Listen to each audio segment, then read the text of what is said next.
There is a unique kind of horror reserved for the unfinished story.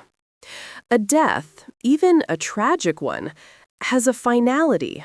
It is a period at the end of a sentence. We can grieve, we can mourn, we can close the book. But a disappearance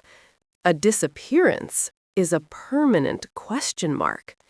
It is a story missing its final chapter, a footprint that stops dead in the snow, with no sign of a struggle and no second print to show where the person went. It is a void.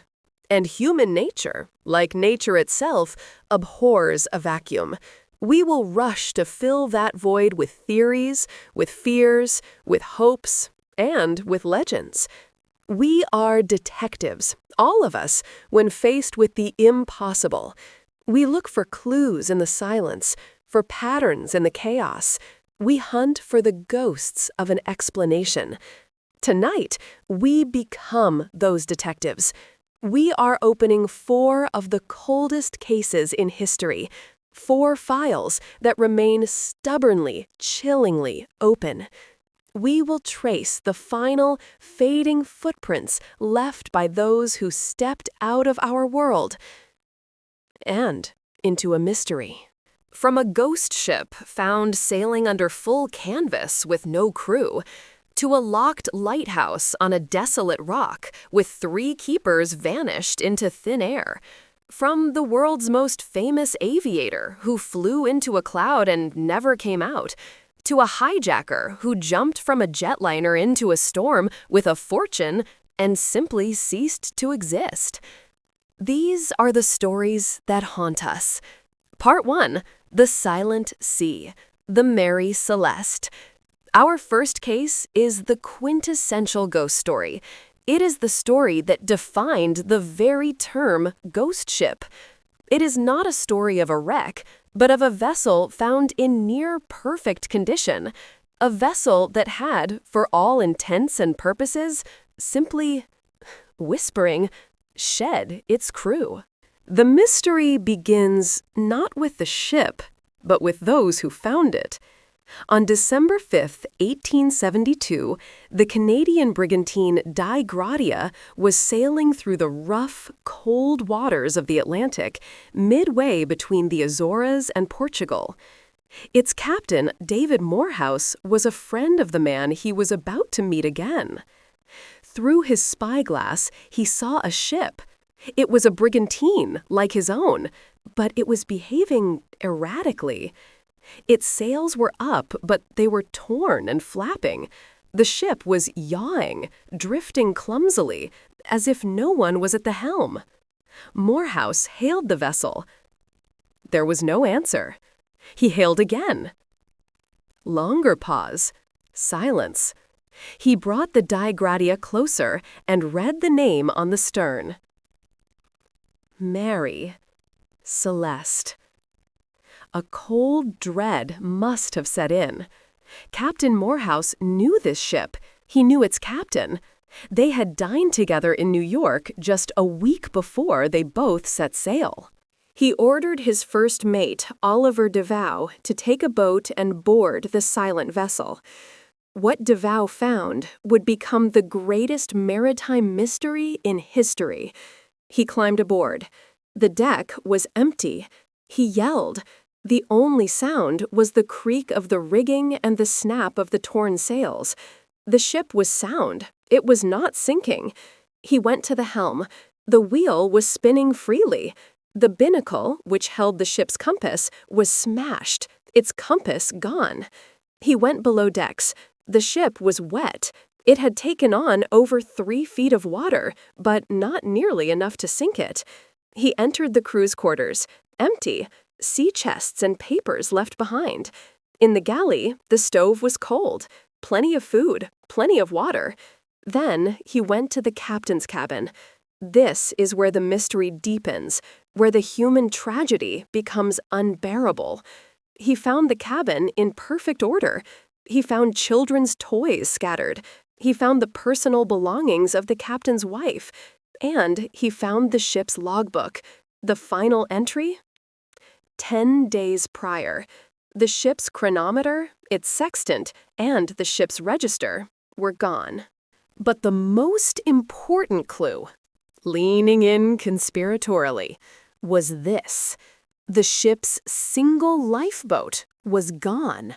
Not torn away by a storm, but deliberately launched.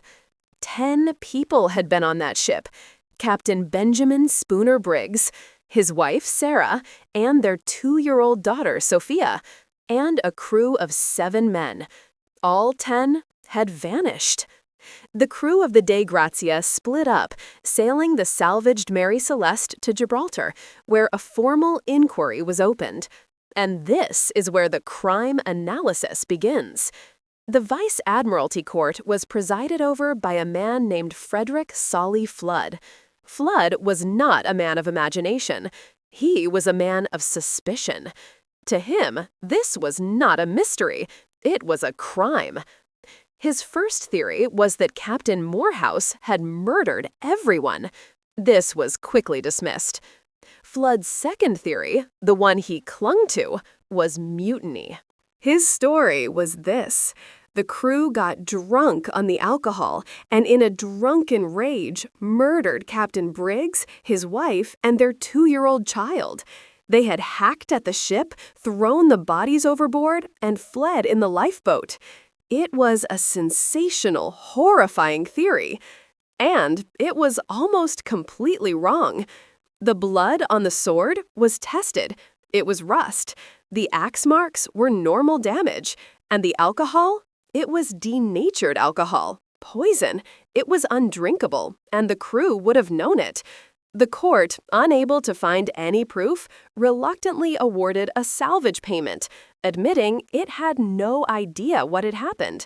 The Mary Celeste sailed on, but she was a cursed ship, a pariah. But the mystery remained. So what did happen? We are the detectives. Let us look at the clues again. Let us build the most plausible, most human theory. It is sometime after November 25th. Captain Briggs, worried about his cargo, goes below. He smells it, the strong, pungent, terrifying vapor of alcohol. He realizes the porous red oak barrels are leaking. The hold of his ship is becoming a giant, floating bomb. He is not just a captain. He is a husband and a father. His wife and child are on board. He makes a choice, not to abandon ship, but to temporarily evacuate. He orders the hatches opened, the lifeboat launched. He gathers his family and his crew. He grabs his vital navigation tools. They all pile into the small lifeboat, but he's not ready to give up his ship. He attaches a long tow line. His plan: tow behind the ship at a safe distance, let the vapors clear, and then reboard. It is the only plan that makes sense. It is the only plan that explains all the clues. And then, the unthinkable. A sudden, violent squall. The wind shifts. The Mary Celeste lurches forward. The tow line, strained beyond its limit, with a sharp, sudden delivery, snaps. And there they are, 10 people in a tiny, open boat, watching their ship, their only salvation, sail away from them. The lifeboat is lost to the storm. This is the theory that haunts the most. There was no monster. There was no mutiny. There was just a good captain making a sane and logical choice and a single, tragic, fatal snap of a rope. The Mary Celeste did not lose its crew. The crew lost their ship. Part 2. The Locked Room, the Flannan Isles Lighthouse.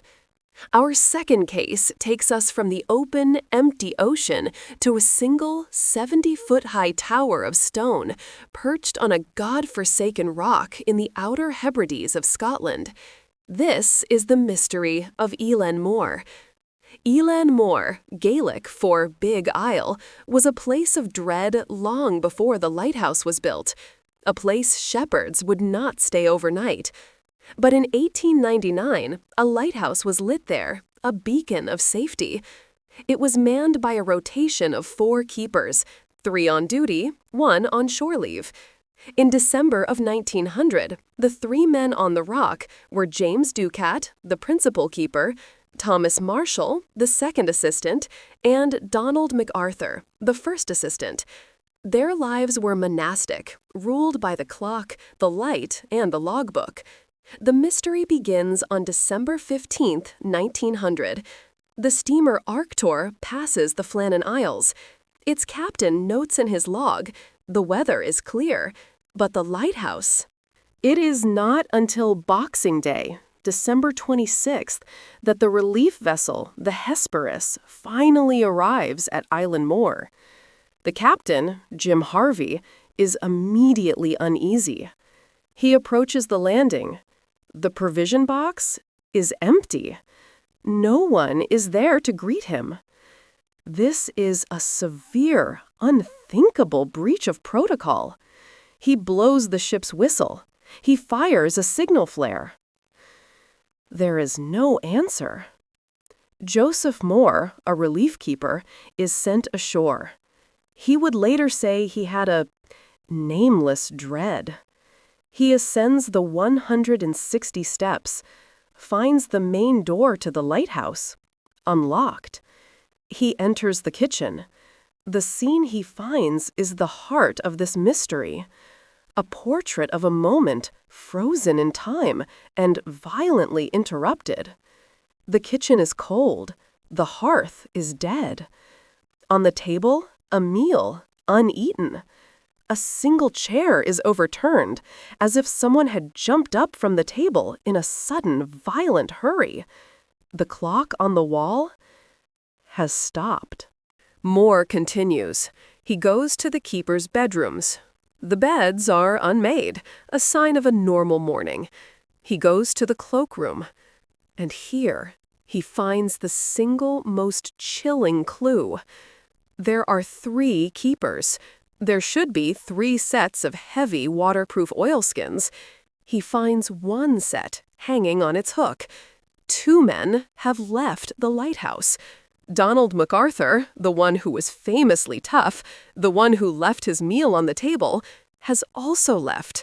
But he has left without his coat in a North Atlantic storm. Moore runs back to the Hesperus, his face white. "Captain," he yells, "they're gone, all 3 of them. They vanished." The captain brings more men ashore. They search. They find no trace of the men. But they do find storm damage. On the west landing, a full 110 feet above sea level, a supply crate smashed, iron railings bent, a massive rock dislodged. And they find the logbook. On December 12th, Thomas Marshall writes, "Severe winds. James Ducat has been very irritable." On December 13th, "Storm continued. We are all very uneasy. James Ducat is crying. All 3 of us are praying." On December 15th, the final entry, "Storm ended. Sea calm. God is over all." The investigation was headed by Robert Muirhead, who immediately found a giant, gaping hole in the logbook story. He checked the weather reports. There was no storm. The weather was clear. The terrible, mind-breaking storm that made these 3 men cry and pray did not happen. The real storm didn't hit until December 16th. Theory 1. Foul play. Did MacArthur snap, murder the others, and throw himself into the sea? It doesn't explain the storm damage. Theory 2. The supernatural. A sea serpent? The stuff of poetry, but not of evidence. Theory 3. The rogue wave. This is Muirhead's official explanation. It is the most logical. And it is the most terrifying. Reconstructing the scene. It is late afternoon on December 15th. The real storm is building. James Ducat and Thomas Marshall go down to the West Landing to secure their supplies. Donald MacArthur is in the kitchen. He looks out the window. He sees it. A rogue wave, a monstrous 100-foot-high wall of water is rearing up. He knows his companions are on the West Landing. He doesn't think. He doesn't grab his coat. He shoves his chair back, overturning it, and runs out the door, screaming a warning. He is too late. The wave hits the island with the force of a bomb, and it sweeps all three men off the rock and into the churning, freezing ocean. Inside the lighthouse, a meal sits on the table, growing cold. An empty chair lies on its side. And on a hook, a single set of oilskins waits for a man who will never return. In a battle between three men and the North Atlantic, the ocean always wins. Part 3. The Endless Sky. The Disappearance of Elara Vance. Our third case leaves the sea and takes to the sky. It is the story of a woman who was more than just a pilot. She was a global icon. A symbol of daring, of freedom, of the new modern age. We're talking, of course, of the disappearance of Elara Vance. Elara Vance was a rock star of the skies. By 1937, she was ready for her final, greatest challenge, to circumnavigate the globe at its widest point. Her plane was a state-of-the-art Lockheed Electra. With her was Fred Noonan, a brilliant aerial navigator. By the end of June, they had completed an astonishing 22,000 miles. Only 7,000 miles remained, all of it over the open, empty Pacific. On July 2nd, they arrived at Lae, New Guinea. Their destination, Howland Island. Let us be clear what Howland Island is. It is not an island. It is a speck. A flat, desolate sliver of coral and sand in the middle of 2,500 miles of empty ocean. To miss it was to die. The U.S. Coast Guard cutter Itasca was stationed at Howland, waiting. It was their radio beacon, their lifeline. At 10 a.m. law time, they took off. As dawn broke, the adventure detective story turns into a technological tragedy. Something was wrong. Elara Vance could hear the Itasca, but her direction finder wasn't working. The Itasca could hear her, but her signals were faint. The radio log is one of the most heartbreaking documents you will ever read. It is a conversation where one person is shouting and the other can only whisper. At 6:15 a.m., Elara's voice clear. "We must be on you, but cannot see you. But gas is running low." At 7:42 a.m., her voice loud but frantic. "We must be on you, but cannot see you. Gas is running low. We are on the line of position 157-337. We are running north and south." At 8:43 a.m., her last confirmed transmission. Her voice was cracking with static and panic. "We are on the line 157-337. We are running north and south." And then, silence. The search that followed was the largest and most expensive in naval history at the time. They found nothing. No oil slick, no debris. Elara Vance, Fred Noonan, and the Electra had vanished from the sky. Theory 1. The crash and sink theory. The official U.S. government position. They ran out of fuel, missed Howland, and sank within minutes. The cons? Not one single piece of debris, ever. Theory 2. The Japanese capture theory. That Vance and Noonan were spies? There is absolutely zero evidence. It is a conspiracy, not a credible theory. Theory 3. The Nikamororo hypothesis. Championed by TIHAR, the International Group for Historic Aircraft Recovery. The theory? Elara Vance and Fred Noonan did not crash. They survived. They missed Howland. turned south along their line of position, and 350 nautical miles away found Gardner Island, now called Nikumaroro. Tyhar believes Vance made a brilliant dead-stick landing on the reef flat. They were alive. They were castaways. This is a wild claim, but Tygar has built a case based on compelling, circumstantial evidence. The radio signals. For days after, operators picked up faint, broken calls. The Navy dismissed them as hoaxes. Tygar believes this was Elara on the reef, desperately trying to power up the radio. The castaway site. On the island, researchers found a camp, cooked bird bones, an American cat's paw shoe heel from the 1930s, a zipper from a flight jacket. The freckle cream. Elara was self-conscious about her freckles. Tygar found fragments of a jar. Chemical tests revealed it once contained Dr. Barry's freckle ointment. The bones. In 1940, a partial skeleton was found. The bones were sent to Fiji, where a doctor concluded they belonged to a stocky male. The bones were then lost, but Tygar found the doctor's original measurements. Modern forensic anthropologists reanalyzed them. Their conclusion? The measurements were inconsistent with a male. They were, in fact, entirely consistent with a female of Elara Vance's height and ethnic origin. The story this paints is almost too tragic to bear. They survived. They lived, perhaps for weeks, as anonymous castaways, watching the horizon for a ship that never came. Part 4. The Man Who Fell to Earth, D.B. Cooper. Our final case is a mystery that took place in a pressurized cabin, 10,000 feet in the air. It is not just a disappearance, it is a magic act. The story of a man who committed the perfect crime, and then simply vanished. His name, at least the name he gave, was Dan Cooper. November 24, 1971, a man in his mid-40s, wearing a dark business suit, paid cash for a one-way ticket to Seattle.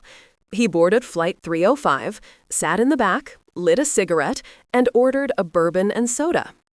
Shortly after takeoff, he handed a note to a flight attendant. He leaned toward her. "Miss," he said gently, "you'd better look at that note. I have a bomb." She sat. He calmly opened his briefcase. She saw a mass of wires, red sticks, and a battery. He then, very calmly, stated his demands: $200,000, 4 parachutes, and a fuel truck ready in Seattle. The attendant noted he was not nervous, rather nice, and thoughtful. He even tried to pay for his second bourbon. This was not a panicked man. This was a man with a plan. The plane circled Seattle for 2 hours while the FBI scrambled. They gathered the money, they gathered the parachutes. At 5:39 p.m., the 727 landed. Cooper ordered the shades drawn. An airline employee walked the money and parachutes to the plane. He then, as promised, released all 36 passengers and 2 attendants. He was a gentleman. Now for Phase 2. His new flight plan: fly to Mexico City, fly at minimum speed, fly at a low altitude, 10,000 feet. The landing gear must stay down, the cabin remain unpressurized, and the crucial detail: the aft staircase must be left unlocked. This last demand proved Cooper knew this exact plane, one of the only commercial jets with a staircase that lowered from its tail. At 7:40 p.m., the 727 took off again. 2 fighter jets scrambled to follow, but they couldn't fly that slow. They quickly lost the 727 in the thick, stormy, pitch-black night. At approximately 8 p.m., a warning light flashed in the cockpit. The aft air stair was being opened. At 8:13 p.m., the crew felt a sudden oscillation, a bump. The plane landed in Reno hours later. Police boarded, guns drawn. The cabin was empty. The money was gone. 2 parachutes were gone. Dan Cooper was gone. He had jumped. The detective work that followed was one of the largest manhunts in U.S. history. The FBI searched the rugged, forested drop zone for months. They found nothing. First question, could anyone survive that jump? The consensus from experts, almost certainly not. The wind chill would have been 70 below zero. He was jumping blind into a forest. Second, who was he? He was smart. Requesting 4 parachutes was a brilliant move to force the FBI to give him real ones, not sabotaged ones. The FBI built a partial DNA profile from his tie, but it has never matched anyone. The case went cold. For 9 years, the man was a myth. And then, in 1980, the single, tangible, electrifying clue. A 9-year-old boy, Brian Ingram, was digging a fire pit on a sandy beach of the Columbia River. His hands brushed against something. 3 bundles of rotted, waterlogged paper. It was cash. The FBI raced to the scene.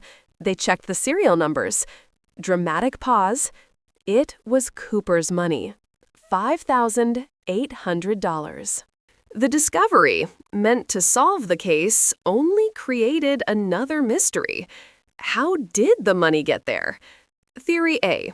Cooper died on impact. His money bag lay in a stream for 9 years until a flood washed it into the Columbia River. This is the FBI's preferred theory. Or Theory C. Cooper survived. He landed near the river and buried or lost part of the money he couldn't carry. So where is Dan Cooper? The most likely answer is also the least romantic. He was a nobody, a desperate and perhaps foolish man. The FBI believes he died on impact. His body, his parachute, and the remaining $194,000 are scattered, buried, under 50 years of forest growth. But there is no body. There is no parachute. And as long as there is no body, there is a ghost. A ghost in a business suit, a bourbon in his hand, falling through the rain into American folklore. A man who left not even a footprint. The final reflection. The fading footprint. We have stood on the deck of a silent ship. We have peered into a cold, empty lighthouse. We have flown into an endless sky and jumped into a pitch-black storm. The Mary Celeste, the Flannan Isles, Elara Vance, D.B. Cooper. These stories are separated by decades, by technology, by motive, but they are all united by one powerful human element: the void, the question mark. Why do these 4, above all others, haunt us so deeply? It is not because they are about death. It is because they are unstories. They are narratives that have been violently and completely interrupted. We are pattern-seeking animals. We need our endings. And when an ending is denied, we become the author. We become the detective. We fill the void because the alternative, a void of random, senseless tragedy, is too much to bear. These stories are mirrors. The fading footprints we are tracing are, in the end, our own. They are the outlines of our own fears of the unknown, our own desire for answers in a universe that often provides only silence. And as long as we tell these stories, as long as we refuse to let the file close, these people and their final impossible choice are never truly gone.